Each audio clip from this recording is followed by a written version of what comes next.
euro, the digital euro. In retail, we have it DLT based for wholesale. Stablecoins are now regulated, and I think there are talks about what is the best thing, and I think I couldn't agree more on it depends on the use case, and I will try to go through what stablecoins are best in. So maybe some news about due to MiCA, you see that some are delisted. Kraken has put out the Tether thing, and Coinbase did the same thing due to regulation. And I think regulation is a good thing. We will see what is happening in the States. I would say we are now in a kind of crypto spring or crypto summer already, but we will have to see whether this crypto summer, if there is no regulation or not adequate regulation, gets to a kind of crypto, not only summer, but a bit heated up summer, and this is kind of a climate change, crypto climate change that we might come across when we look at not adequate regulation. On the other hand, we see that if the regulation is a bit more pragmatic in the States, maybe this will give some hints to the regulators here in Europe to adjust things, or in the RTS to, and at the end of the day in the auditing, be more pragmatic.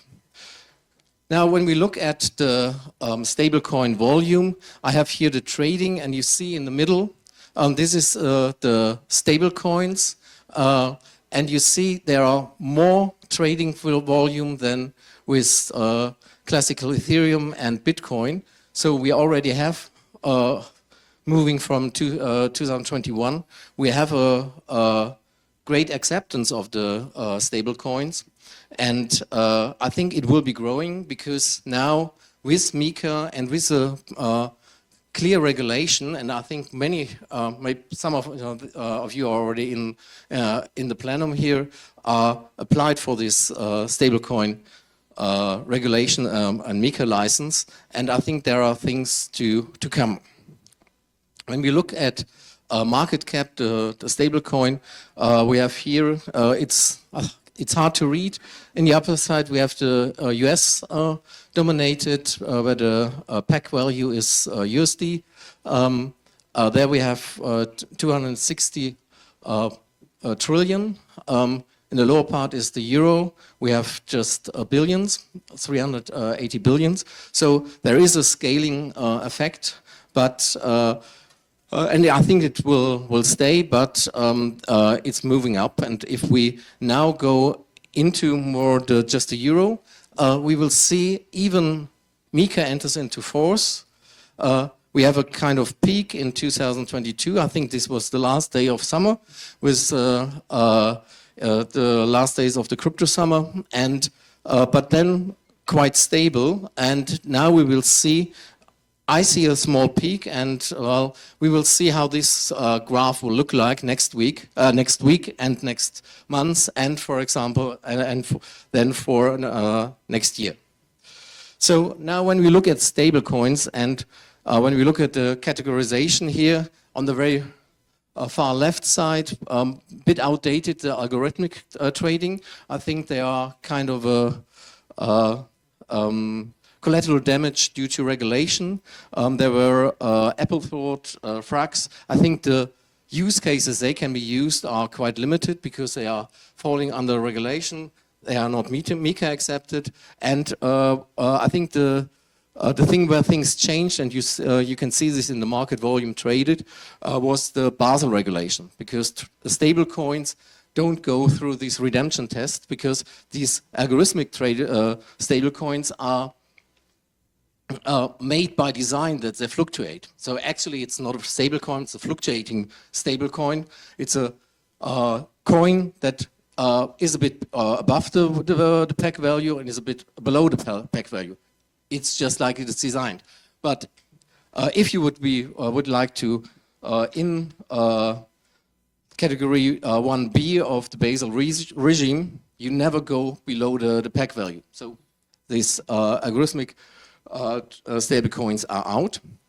Then, of course, we have the security-based stablecoin like Tether. We have commodity-backed stablecoins like Prax with gold. We have Tether Gold. And, of course, we have deposit money-backed stablecoins. We have USDC, the Euro coin. And, of course, we have crypto-based I put it in brackets, stablecoins. I think the liquidity or the reserve management is kind of more challenging on this side if you have quite volatile assets to prove the stability and the reserve. Kind of different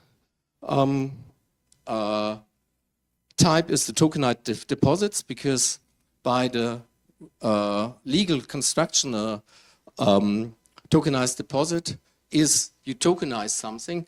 On the other hand, we have a token and we assume, we trust that there is value behind it. So if you tokenize the deposit, then you have an ownership tokenized. And then the trust-backed things like CDBC, DLT based, we have the Sun coin in the Caribbean, we will have the wholesale CDBC, and we have the e-money. I think, again, we are living in beautiful times and lots of opportunities, and I think technology-wise, the trigger solution is a great thing, but there is one thing which narrows the group of application. You need to have a central bank account. That you only get if you have a banking license. For me, as a personal, as a retailer, quite a burden. And I think even for a buyer or for big companies, I mean, Siemens, during the financial crisis, they looked and they made their own bank, so they are in the game.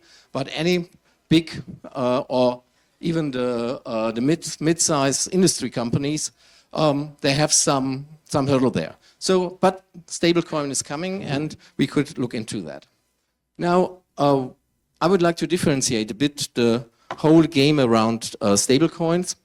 We have one participant working with the stablecoin application. That means you have something that you would like to tokenize, cash flows coming, flying around. Then you are on this side. The other side is, I would say, this stablecoin management. If you issue a stablecoin, then there is trust in there. They have to be smart women, smart guys. They haven't been doing this for forever. What is about trust? And I think that is what we are going to see just in the near future. When we look in the stablecoin, and I think you can differentiate it. Stablecoin management, there you need trust. If you would like to innovation is placed in stablecoin application. And I think there is definitely things to come. It's in the financial area. We will have the tokenization of derivatives, the cash payment from the derivatives. We have the margin calls, the initial margin, the variation margin. All these things, the stablecoin can help. And now for some considerations for implementation of a stablecoin. Of course, you need the white paper, like it is demanded in MiCA. You have to handle the custody, the wallets, the access to the nodes. Most importantly is interoperability. If your stablecoin is on a kind of side chain, the ones using that would be thinking about would it be a good idea.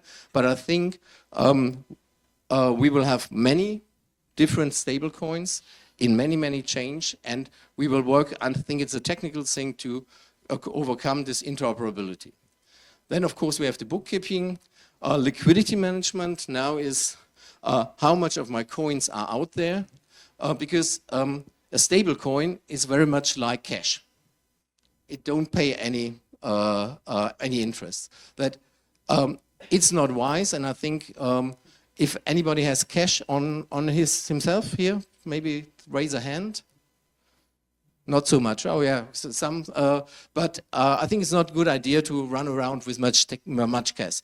Same thing is with the stable coins. If you have lots of money in stable coins, it's not a good idea unless you expect payments on the blockchain with that. So this will, and of course the proof of reserve, depending on the underlying assets or things that you do for reserving, could be quite challenging, but I'm quite confident to solve these things. When we go back now, just last thing, the BIS paper on crypto asset standards from 2022 and have been updated just last summer with some details been adjusted. Nobody wants to be in group 2B, where there is a capital deduction. That means for each of your stablecoin, you would have to have $1 or €1 capital. This is a quite costly thing. You should avoid this.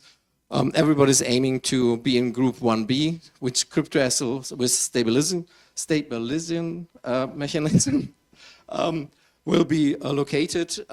And as of now, it's explicitly the algorithmic stablecoins are out there. That means they are in 2B. And so I think the applications will be quite narrowed and quite special, where you can use algorithmic stablecoins.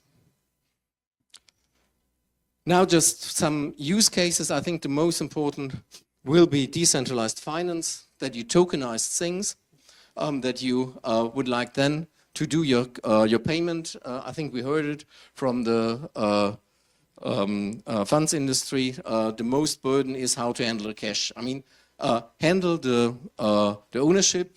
I think we are through this. I think there are the efficient gains on that.